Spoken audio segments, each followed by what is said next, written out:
Attack future లో రికర్ కాకుండా ఉండడానికి కొన్ని పొజిషనల్ ఎక్సర్సైజెస్ అంటే వర్టిగో రీహాబిలిటేషన్ ఎక్సర్సైజెస్ చేసుకోవాల్సి ఉంటుంది.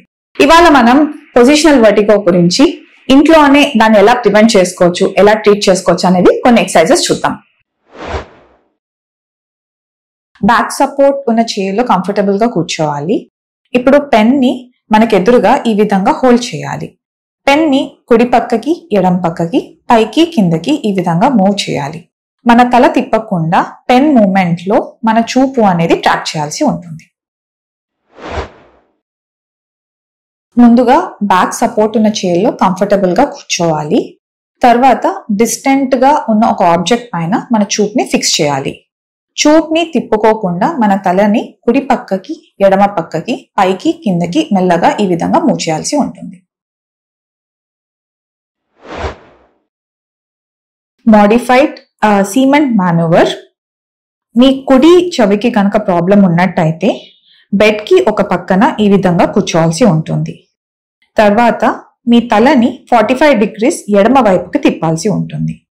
వెంటనే మీ కుడి వైపుకి ఈ విధంగా పడుకోండి. ఈ పొజిషన్ ని 30 seconds వరకు హోల్డ్ చేయండి, లేదా మీ కళ్ళు తిరగడం తగ్గేంత వరకు హోల్డ్ చేయండి. తర్వాత వెంటనే కూర్చొని మీ ఎడమ వైపుకి పడుకోవాల్సి ఉంటుంది. ఈ పడుకునే తరుణంలో మీ తల మాత్రం మీ ఎడమ వైపుకి మాత్రమే ఉండాలి. ఈ పొజిషన్ ని 30 seconds హోల్డ్ చేయండి, లేదా మీ కళ్ళు తిరిగేది తగ్గేంత వరకు హోల్డ్ చేయండి. తర్వాత మనం నార్మల్ గా కూర్చోవాల్సి ఉంటుంది. మీ ఎడమ చెవికి కనుక ప్రాబ్లం ఉన్నట్టయితే ముందుగా బెడ్ కి ఒక పక్కన ఈ విధంగా కూర్చోండి. ఇప్పుడు మీ తలని 45 degrees మీ కుడి వైపుకి తిప్పాల్సి ఉంటుంది.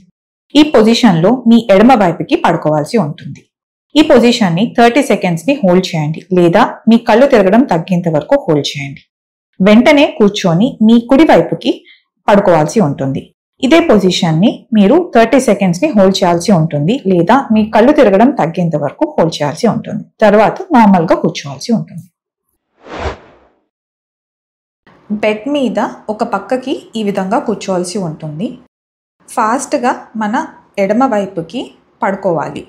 ఈ పొజిషన్ ని 30 seconds వరకు హోల్డ్ చేయాలి, లేదా మన కళ్ళు తిరగడం తగ్గేంత వరకు హోల్డ్ చేయాలి. తగ్గిన వెంటనే లేచి కూర్చోవాల్సి ఉంటుంది. ఇదే విధంగా మన కుడి వైపుకి రిపీట్ చేయాల్సి ఉంటుంది.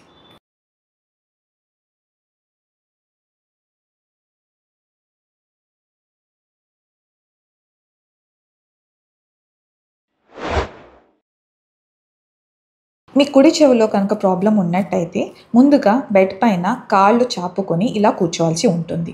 ఇప్పుడు తలని స్లైడ్గా వెనక్కి ఎక్స్టెండ్ చేసుకొని మీ కుడి వైపుకు తిరగాల్సి ఉంటుంది. ఈ పొజిషన్ని ఒక 30 seconds వరకు హోల్డ్ చేయండి. వెంటనే మీరు బెడ్ పైన పడుకోవాలి. పడుకునే తరుణంలో మీ భుజాల కింద పిల్లో ఉండాల్సి వస్తుంది అండ్ హెడ్ వచ్చేసి పిల్లో వెనక ఉండాల్సి ఉంటుంది. ఈ పొజిషన్ని 30 seconds వరకు హోల్డ్ చేయండి. ఇప్పుడు తలని కుడి నుంచి ఎడమ వైపుకి తిప్పాల్సి ఉంటుంది. ఈ పొజిషన్ని 30 seconds వరకు హోల్డ్ చేయండి. తల అదే పొజిషన్లో ఉంచి కుడి భుజం వైపుకి రోల్ అవ్వాల్సి ఉంటుంది. ఈ పొజిషన్ని 30 seconds ని హోల్డ్ చేయండి. ఫైనల్గా న్యూట్రల్ పొజిషన్లో బెడ్కి ఒక పక్కన కూర్చొని ఎక్సర్సైజ్ని ఎండ్ చేయాల్సి ఉంటుంది. ఈ వీడియోలో చూపించినట్టుగా ఈ వర్టిగో ఎక్సర్సైజెస్ ని మీరు ఇంట్లో చేసుకోవడం వల్ల మనం ఫ్యూచర్గా వర్టిగో అటాక్స్ రాకుండా ప్రివెంట్ చేసుకోవచ్చు.